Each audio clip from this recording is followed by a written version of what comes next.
الحمد للہ وحدہ لا شریک لہ والصلاة والسلام علی من لا نبی بعد۔ پارہ نمبر 16۔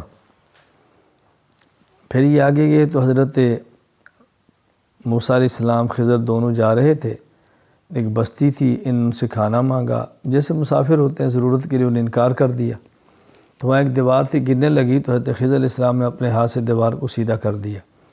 حضرت موسیٰ علیہ السلام نے فرمایا کہ تم نے دیوار سیدھا کی، ان سے پیسے لے لیتے، کھانا مانگا انہیں دیا نہیں، تم نے دیوار سیدھی کی، پیسے لیتے اب اس کا کھانا کھا لیتے۔ تو حضرت خضر فرمانے لگے کہ اب یہ ہمارا آخری موقع ہے، اب میں اور آپ اکٹھے نہیں رہ سکتے۔ باقی تینوں کی حکمت سن لو۔ نمبر 1، کشتی کو توڑا تھا، جو کشتی والا میں چھوڑنے کے لیے آیا، اس کنارے پر بادشاہ کی عادت ہے کہ سالم کشتی چھین لیتا تھا، تو میں نے تختہ توڑ دیا تاکہ اس کے اندر عیب آ جائے اور بادشاہ نہ لے سکے، میں نے کشتی بچائی ہے ان کی۔ دوسرا، جو بچے کو قتل کیا، یہ بچہ اللہ تعالیٰ کی حکمت ایسی، اگر زندہ رہتا تو نافرمان ہوتا، تو اس کے بدلے میں اللہ تعالیٰ چاہتے ہیں ان کو اچھا بچہ دے دے جو نیک ہو، تو اس لیے نیک بچہ ان کو مل جائے گا۔ باقی یہ جو دیوار ہم نے سیدھی کی ہے، یہاں یتیم بچے ہیں، یہ دیوار کے نیچے ان کے والدین نے ایک سونا دفن کیا تھا، خزانہ، بڑے ہوں گے تو نکال لیں گے، تو اگر یہ دیوار گر جاتی، خزانہ نکلتا تو لوگ کھا جاتے، تو بچے کے بڑے ہونے کا انتظار کون کرتا؟ تو یہ حکمت تھی، یہ میں نے اپنی طرف سے نہیں کیا، سب اللہ تعالیٰ کی طرف سے تھا، تو وہ اللہ کی طرف سے ان چیزوں پر معمور تھے، اس لیے کوئی اشکال ہی نہیں ہے۔ جس طرح ملک الموت کے ذمہ ہے کہ آپ نے روح قبض کرنی ہے، تو کوئی ملک الموت پر اعتراض ہوتا ہے کہ اس نے بندہ مار دیا ہے، اور اللہ کی طرف سے متعین تھے، اس لیے تکوینی امور جس کے ذمہ اس نے وہ کرنے ہوتے ہیں، قابل اشکال بات نہیں ہے۔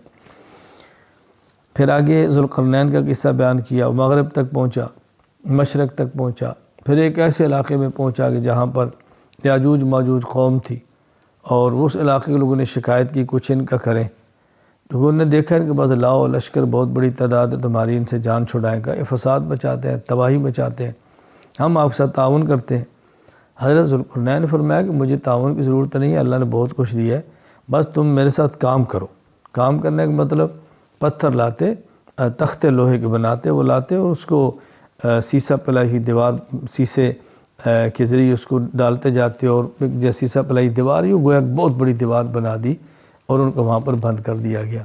یہ اللہ تعالیٰ نے کی طاقت اور قدرت عطا فرمائی تھی جسے ذوالقرنین نے یہ کام کیا۔ مطلب یہ تھا کہ مشرق اور مغرب کا یہ بندہ حکمران تھا، جہاں سے سورج نکلتا ہے جہاں سے سورج ڈوبتا ہے، اللہ نے اس کو حکومت عطا فرمائی تھی۔ ذوالقرنین کو ذوالقرنین کہنے کی ایک وجہ بھی یہ ہے کہ قرن کہتے ہیں ایک طرف کو، سینگ کو، تو گویا مشرق ایک طرف مغرب ایک طرف، یہ دونوں طرفوں کا حکمران تھے۔ سورہ کہف کے آخر میں اللہ تعالیٰ نے ایک بات سمجھائی ہے کہ اس بات کا بہت خیال کریں، اعمال کریں اور شرائط کا خیال کریں، کہ ایسا نہ ہو کہ نیک عمل کریں اور اس کے اندر کوئی قبولیت کی شرط نہ ہو تو عمل تباہ نہ ہو جائے۔ قبولیت اعمال کے لیے بنیادی طور پہ 3 شرطیں ہیں۔ نمبر 1، عقیدہ ٹھیک ہو، نمبر 3، نیت ٹھیک ہو، نمبر 3، عمل سنت کے مطابق ہو۔ آخر میں فرمایا کہ دیکھو میں بشر ہوں، تم بھی بشر ہو، میرے اوپر وحی آتی ہے، تمہارے اوپر وحی نہیں آتی، اور وحی کیا ہے کہ جو شخص یہ چاہتا ہے اللہ سے ملے، قیامت کے دن کا یقین رکھتا ہے، وہ شرک نہ کرے اور نیک عمل بھی کرے۔ اللہ تعالیٰ ہمیں شرک سے محفوظ رکھے اور نیک عمل کرنے کی اللہ تعالیٰ ہمیں توفیق عطا فرمائے۔ سورہ طٰہٰ، یہ سورت چونکہ شروع ہو رہی ہے طٰہٰ سے، اس لیے سورت کا نام یہ سورت طٰہٰ ہے۔ یہ طٰہٰ یہ مقطعات میں سے ہے، مقطعاتن کی جمع ہے، اور یہ قطعن سے جس کا معنی کاٹنا، طا الگ پڑھتے ہیں، ہاں الگ پڑھتے ہیں، طٰہٰ، اس لیے حروف مقطعات کہتے ہیں۔ اس کا مطلب اور معنی اللہ کے علاوہ کوئی نہیں جانتا۔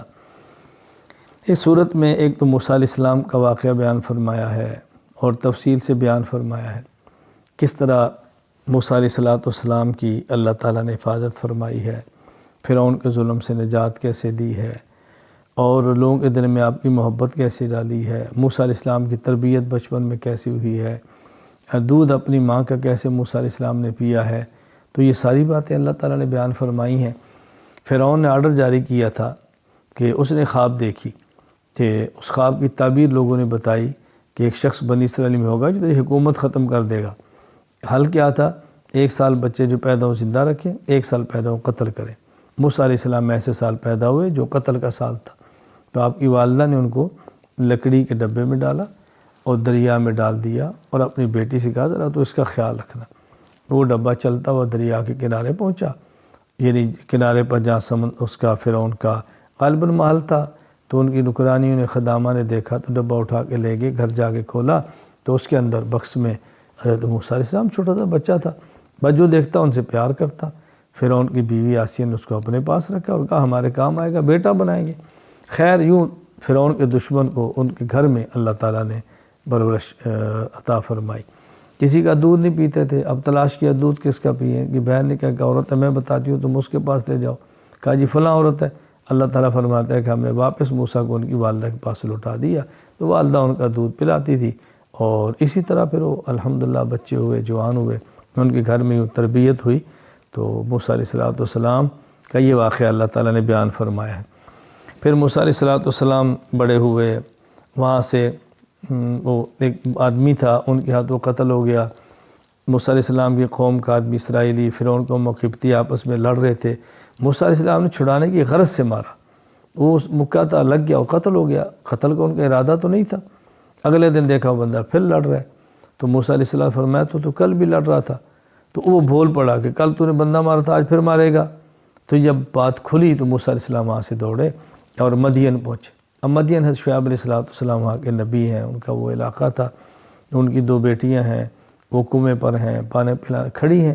تو موسیٰ علیہ السلام نے پوچھا کیا ماجرا؟ انہوں نے کہا جی یہ لوگ ہٹیں گے تو ہم پانی پلائیں گے۔ موسیٰ علیہ السلام نے پانی پلایا، ڈول نکالا، ڈول کے ذریعے پانی نکالا، ان کی بکریوں کو پانی پلایا۔ وہ موسیٰ علیہ السلام وہ چلی گئی بیٹھ کے۔ خیر انہیں جا کر والد سے کہا کہ آج ایک آدمی تھا، اس نے ہماری بکریوں کو پانی پلایا، فرمایا ان کو لے کر آؤ۔ موسیٰ علیہ السلام کو گھر لے کر گئی تو موسیٰ علیہ السلام ان کو نے طاقت بھی دیکھی تھی، بڑی قوت ہے، ڈھول نکالتے ہیں، اور امین اتنے تھے کہ ان کی نگاہ ہی نہیں اٹھی ان عورتوں کی طرف۔ تو انہیں والد سے کہا بہت نیک آدمی ہے، تم اس کو اپنے پاس رکھ لو۔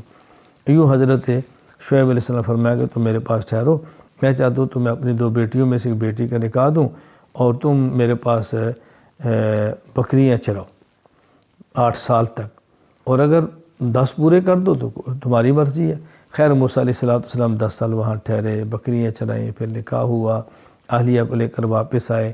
راستے میں ان کو ضرورت محسوس ہوئی، دور سے آگ نظر آئی، وہاں گئے تو آگ نہیں تھی، تجلی الہی تھی۔ اللہ نے فرمایا تم جوتا اتارو، سامنے آؤ، وہاں موسیٰ علیہ السلام اور وحی آئی، تو یوں نبی بن کے واپس آپ مصر کے اندر آئے۔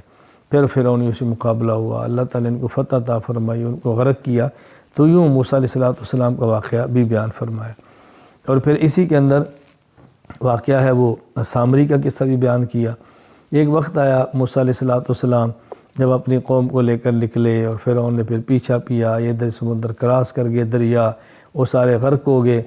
تو ان کی جو خواتین تھی انہوں نے فرعونیوں سے ایک یعنی زیورات لے کے ہمارے شادی ہے ہمیں چاہیے، یوں زیور اکٹھا کیا، دریا کراس کیا، آگے چلے گئے۔ موسیٰ علیہ السلام کوہ طور پہ تورات لینے کے لیے گئے، تو سامری نے وہ سونا ان سے اکٹھا کیا، یہ تو تمہارا نہیں ہے، فرعونیوں کا ہے۔ خیر اس کو پگھلایا، اس سے پھر ایک بچڑا بنایا، اس بچڑے سے آواز نکلی۔ تو ایک موسیٰ علیہ السلام جب تشریف لائے تھے تو کہتے ہیں گھوڑا تھا جنت سے، جبرائیل جس پر سوار تھے، جہاں پاؤں رکھتا وہاں سبزہ اگتا، تو اس نے وہاں سے مٹی اٹھائی، وہ سمجھا اسے آواز نکلے گی۔ مختلف روایات ہیں، خیر بچڑا بنا آواز نکلتی تھی۔ تو انہوں نے کہا دیکھو موسیٰ علیہ السلام تو چلے گئے، خدا تمہارا یہ ہے۔ ان لوگوں نے اس کو پوجنا شروع کر دیا۔ موسیٰ علیہ السلام واپس آئے، غصے ہوئے، ایک طویل قصہ ہے۔ خیر موسیٰ علیہ السلام نے سامری سے فرمایا تمہاری سزا یہ ہے کہ تمہارے قریب کوئی نہیں آئے گا، جو ہاتھ لگائے گا اس کو بھی تمہاری طرح بخار یہ جو مرض ہے وہ لگ جائے گا۔ یوں سامری الگ تھلگ ہوا، اور اسی حالت کے اندر پھر وہ مر گیا۔ تو یوں یہاں پہ حضرت موسیٰ علیہ السلام کا اللہ تعالیٰ نے واقعہ بیان فرمایا، اور کافی حد تک تفصیل کے ساتھ یہ واقعہ موسیٰ علیہ السلام کا بیان فرمایا گیا ہے۔ تو اور پھر اسی صورت کے اندر اللہ تعالیٰ نے مریم علیہ السلام کا واقعہ بیان فرمایا ہے، حضرت عیسیٰ علیہ السلام کی ولادت کا واقعہ بیان کرایا ہے کہ مریم علیہ السلام کے پاس جبرائیل امین انسانی شکل کے اندر آئے، تو انہوں نے فرمایا میں تو عورت ہوں، تم کیسے؟ انہوں نے بتایا میں تو جبرائیل ہوں، مجھے اللہ نے بھیجا تمہیں بیٹا دیا جائے۔ ان کے گریبان میں یا جیسی بھی انہیں پھونک ماری اس سے حمل ہوا۔ تو پھر وہ پریشان ہوگی، میں آپ لوگوں کو کیا جواب دوں گی؟ اللہ تعالیٰ نے فرمایا تم فلاں درخت کے نیچے بیٹھو، اور درخت کو ہلاؤ کھجور ہوگی، ٹھنڈا پانی ہے چشمے کا وہ پیو، یوں ان کے یہاں اللہ تعالیٰ نے بچہ ان کو عطا فرما دیا۔ حضرت مریم کو اللہ نے عیسیٰ علیہ السلام دیا۔ قوم کے پاس گئی تو قوم نے کہا یہ کیا، تو شادی شدہ نہیں، کیسے ہوا؟ اور یہ خاموش ہو گئی، فرمایا یہ بچہ بولے گا۔ وہ خیر بچہ بولا اور اس نے بتایا کہ میں تو اللہ کا نبی ہوں، مجھے اللہ نے کتاب دی ہے۔ تو یوں حضرت مریم علیہ السلام کے اللہ تعالیٰ نے برات کا انتظام بھی فرما دیا، اور ان کی برات بھی ہوگی مریم علیہ السلام کی، یہ واقعہ بیان فرمایا۔ خیر اللہ تعالیٰ نے حضرت مریم کی برات کو یہاں بیان فرمایا۔ اللہ تعالیٰ ہم سب کو انبیاء علیہ السلام کے قصص سے عبرت حاصل کرنے کی توفیق عطا فرمائے، عقائد پر قائم رکھے اور اعمال اچھے کرنے کی توفیق دے، اور شرک سے اللہ تعالیٰ میں محفوظ رکھے۔ وآخر دعوانا ان الحمد للہ رب العالمین۔